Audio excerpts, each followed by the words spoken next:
Welcome to Quantumly Kinky with Dr. Veda, where we talk about sex, Eastern medicine, and character development for the multidimensional you. Episode 37, Loving the Dark, the God inside the shadow. Welcome back to Quantumly Kinky.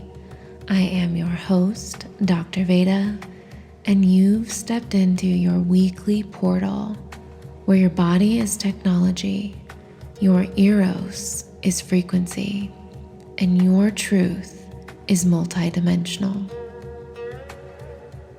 Last week, we talked all about psyops, how engineered frequencies can manipulate attention, emotion, and even free will. But this week, we're taking that lens and turning it inward. Because what if the most successful psyop isn't external? What if it's the one that convinced us that light is holy and darkness is dangerous? The one that convinced us that God lives only in our goodness and not in our grief, lust, or rage. When we exile our dark, we exile half of ourselves, half of God. And this episode is an invitation to remember what we were told to forget. That the dark is not the opposite of God, of source. The dark is God. It is the womb of creation, the place before the light was born. And until we learn to love it, we will keep splitting ourselves in two, living half alive, half divine. So let's begin where the fracture began, with our stories. Because across cultures, across time, we've been told that creation begins with the divide. Light against dark, heaven against hell, God against the devil. And in Christianity, that dualism hardened into doctrine. But even the scriptures hold the paradox. Like in Isaiah, God says, I form the light and create darkness. I make peace and create evil. The early mystics remembered what the church forgot, like Meister Eckhart, who whispered, God is the darkness from which the light was born. And the stories in Kabbalah, well, the shadow isn't evil, it's divine necessity. The left hand of God is the pillar of severity that balances mercy. And the stories in Hindu Tantra, well, the goddess Kali, with her black skin and fierce compassion, she devours illusion so truth can arise, raw and unmasked. And in Eastern medicine and Taoism, well, it reminds us that yin, which is the dark and receptive, is the mother of all yang, the light. And even in Sufi poetry, Rumi turns the same truth into ache, that the wound is the place where the light enters you. So different languages, but one principle. Creation is not about purity. It's about polarity. It's the dance between the seen and the unseen, the lover and the void, the inhale and the exhale.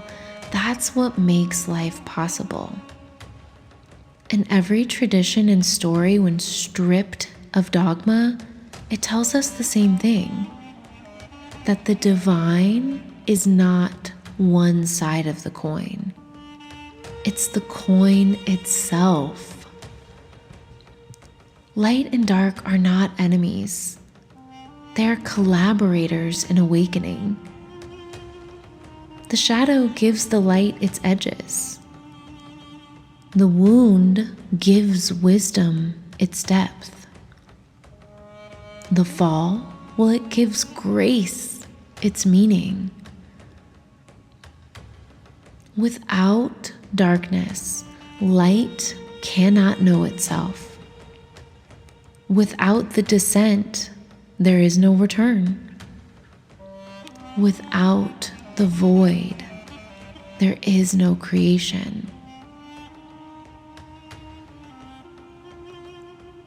So let's talk about the human experience of darkness, because that same pattern lives within us. We are born in darkness, the womb, the void, the unseen. Our deepest healing happens in darkness. Sleep, dream, surrender. But we've been taught to fear the very field that births us. Carl Jung said, "One does not become enlightened by imagining figures of light, but by making the darkness conscious." When we reject our darkness, we don't erase it. We project it. We cast it onto others, onto enemies, onto everything that we've been told is, quote, sinful. But projection, it's just unintegrated power trying to come home. And sexuality lives here too. Desire isn't always polite. Often it's primal, it's wet, it's chaotic. It drips, it growls, it trembles through the body like lightning through a storm cloud. And when we deny those currents, they don't disappear. They distort. They leak sideways as obsession, addiction, jealousy, or shame. They become the compulsions that we hide instead of the wisdom we embody. To integrate desire is to feel it consciously, to meet that dark pulse inside it and say, "Hey, I see you, and you are holy too." That's why kink and fantasy and even sacred domination can be portals of healing when approached with reverence. And not to glorify pain, but to alchemize it, to transmute the place where we were once powerless into the place we now hold power with presence. When you consent to the exploration of shadow, whether it's through role play, restraint, surrender, control, you're rehearsing energetic truth. That darkness is not punishment. Darkness is potential. And that's why sacred kink mirrors cosmic law. Polarity creates current. Current creates consciousness. And when our dark eros meets awareness, every forbidden thing becomes holy again.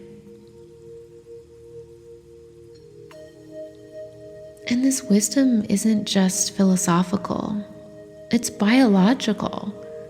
In Eastern medicine, yin and yang are not good and bad, but they are the movement and rest. It's the seen and unseen, the day and night. When we over-identify with yang, with light, action, and control, we burn out our essence. True vitality lives in yin, in the dark waters of the kidneys, in the blood that nourishes the heart.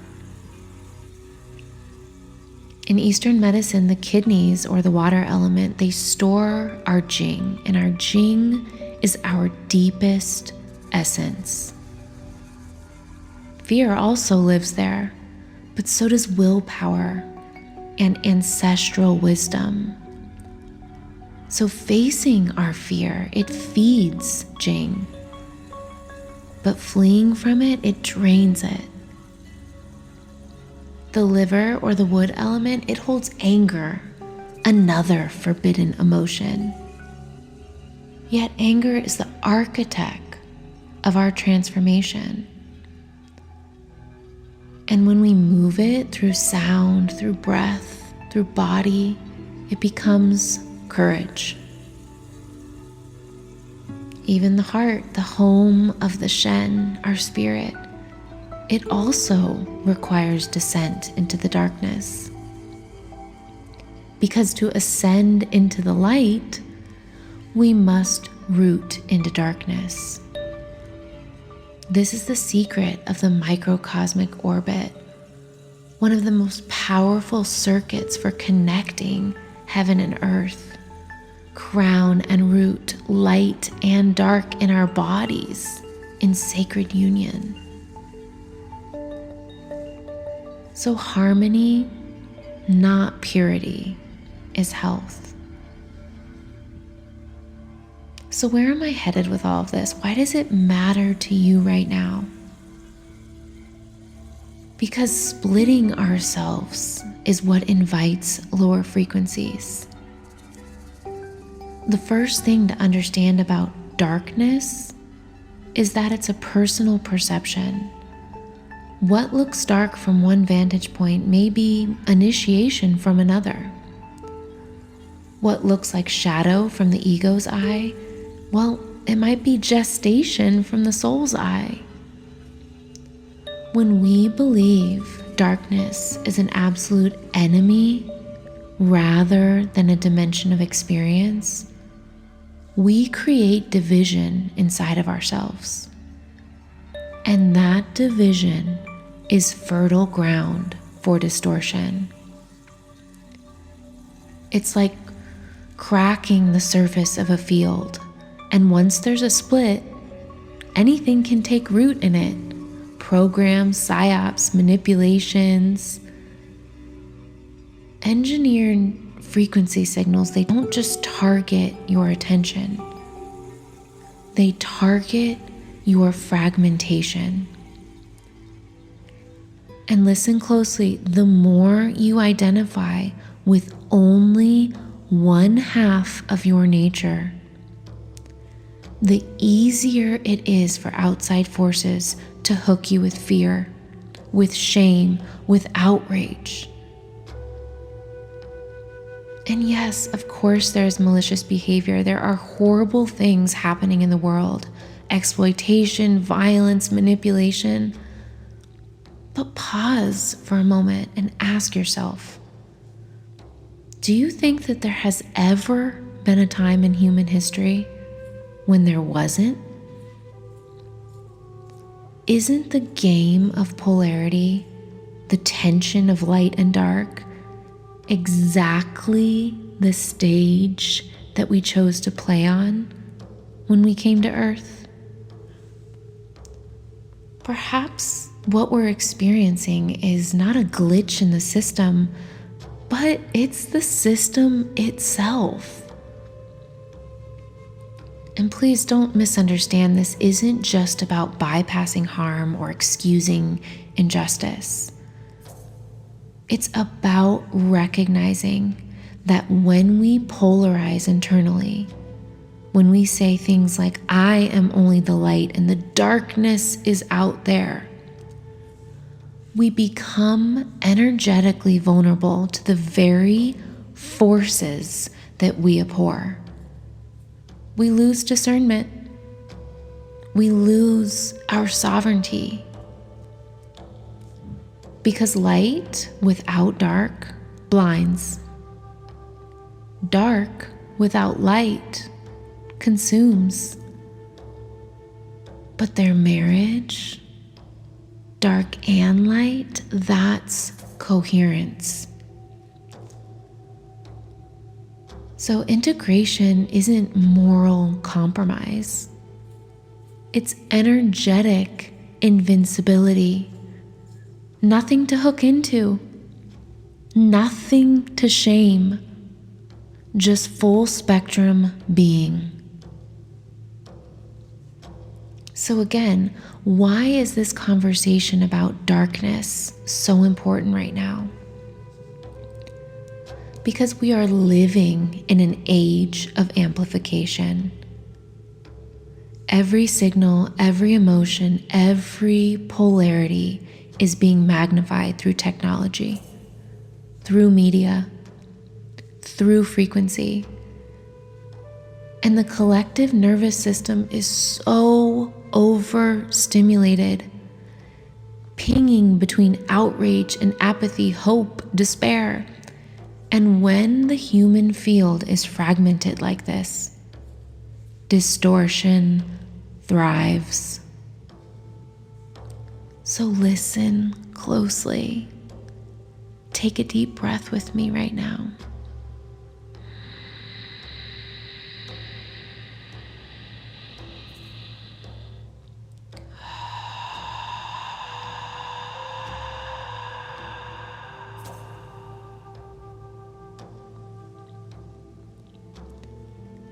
Our relationship with darkness determines how we move through this era. If we fear it, we react. If we shame it, we suppress. But when we understand it, when we can sit with it, breathe with our darkness, and listen, we transmute distortion into depth. We become unhackable. This is why shadow integration isn't just a personal healing practice. It's planetary hygiene right now. Every human who learns to hold their own dark with compassion is contributing to stabilizing the collective field. And that's real spiritual activism. That's real frequency work. On a personal level, your ability to face your dark is your capacity to feel life fully, to love deeper, to create more freely, and to live from truth instead of performance. Because every time you meet what you once feared, you reclaim energy that was trapped there. And that energy that you reclaim, it becomes your magnetism, your eros, your vitality.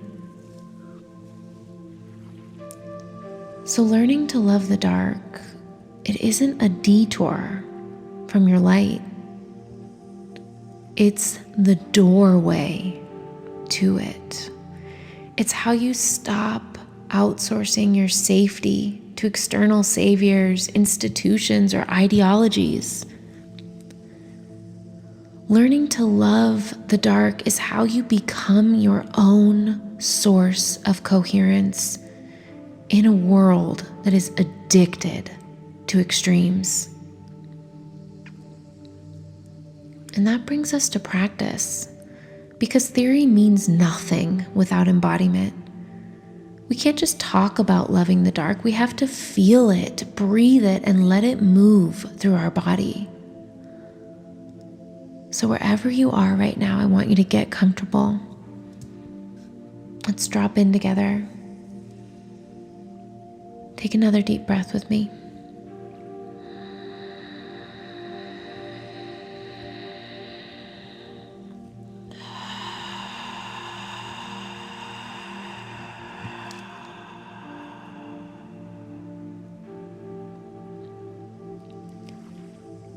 Integration is freedom.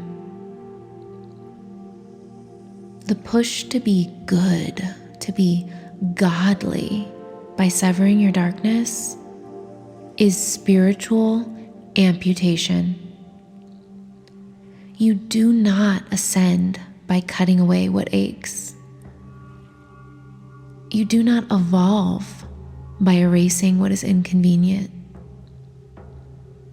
You evolve by witnessing it, by holding the shadow in one hand and the light in the other, and realizing they were never separate to begin with. We've been taught that to be holy is to be pure.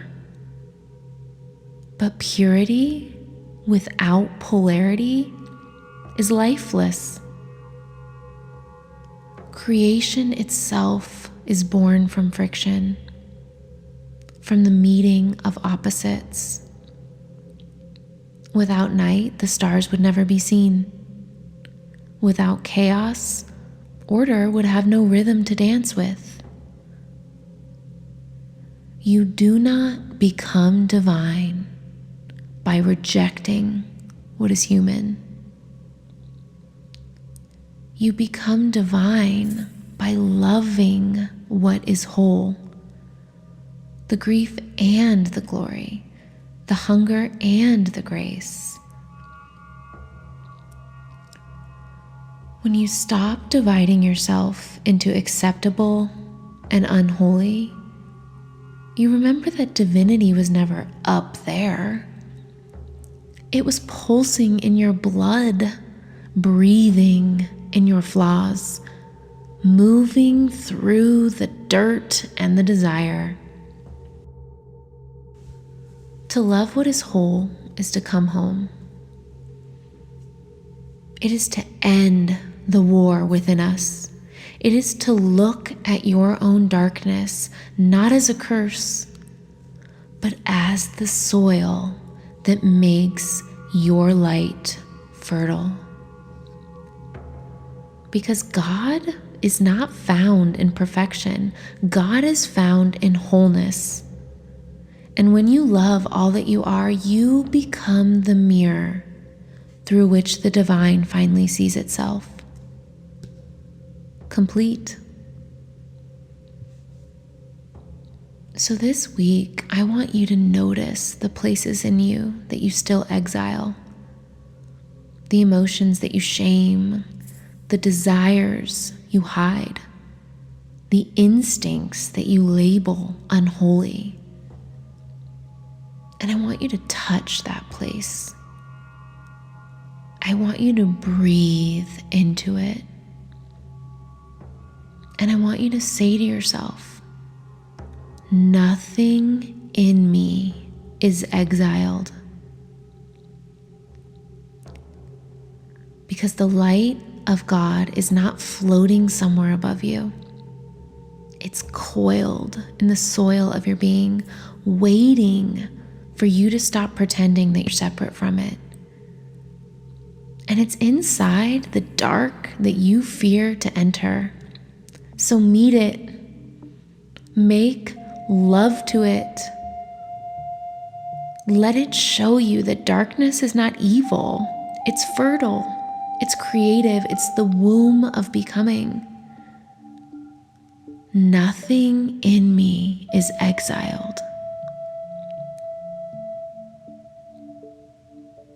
When we stop judging the dark, we stop dividing the world.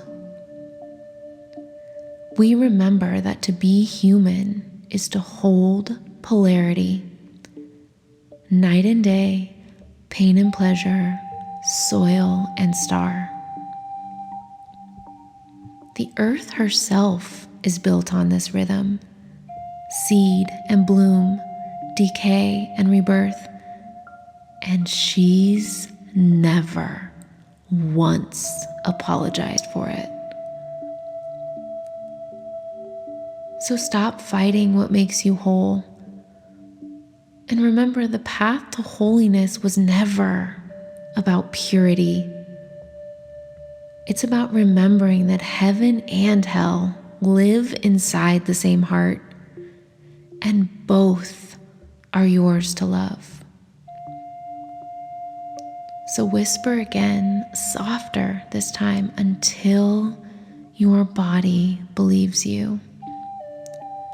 Nothing in me is exiled. And feel your wholeness return.